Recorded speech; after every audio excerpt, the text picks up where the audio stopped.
एक संदीप सरोहा साहब का सवाल है, इंटरेस्टिंग सवाल है, सुनिएगा। इनका ये कहना है कि आईओसी का डिविडेंड यील्ड अब 2% शो कर रहा है और इन्होंने खरीदारी की थी इसमें इस उम्मीद में कि अच्छा डिविडेंड मिलेगा और 149 के लेवल भी देखे, लेकिन वह एग्जिट नहीं किया, यही सोचे कि डिविडेंड अच्छा मिलेगा। अब ये क्या करें?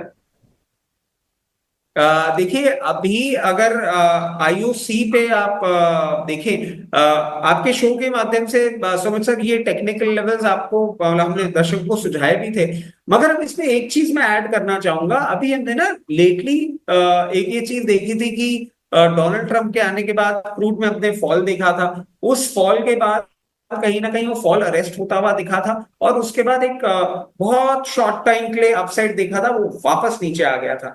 मैं समझ रहा हूं कि आप बिल्कुल ना बोलें कि आप यहां फंसे हुए हैं, आप बिल्कुल इसमें बने रहें। अगर आप डिविडेंड यील्ड की बात कर रहे हैं तो मैं समझता हूं आप लंबे अवधि के ही निवेशक हैं, और अगर लंबी अवधि के निवेशक हैं तो आप इसमें बने रहें, डिविडेंड तो आपको मिलता ही रहेगा। ये आपको मध्यम से लंबी अवधि में 180 से 200 रुपए तक का मूवमेंट दिखाने का दमखम रखता है। तो आप फंसे नहीं हैं, परेशान ना हो, आपको हायर लेवल्स देखने को मिलेंगे, आप आराम से बने रहें। अभी आप बने रहिए सर। और वैसे भी संदीप जी, डिविडेंड यील्ड जो होती है वो किसी एक क्वार्टर के नंबर पर डिपेंड नहीं करती है। एक कंपनी ने एक साल में एक डिविडेंड दिया, वो डिविडेंड का जो वैल्यू होता है उससे अगर आप एक साल की डिविडेंड यील्ड तो निकाल लेंगे, लेकिन अगर उसी को आप 4 साल तक कंसेक्यूटिवली देख रहे हैं उसी तरह की डिविडेंड के आसपास होवर करता हुआ, तब उसकी यील्ड बेहतर जजमेंट होती है।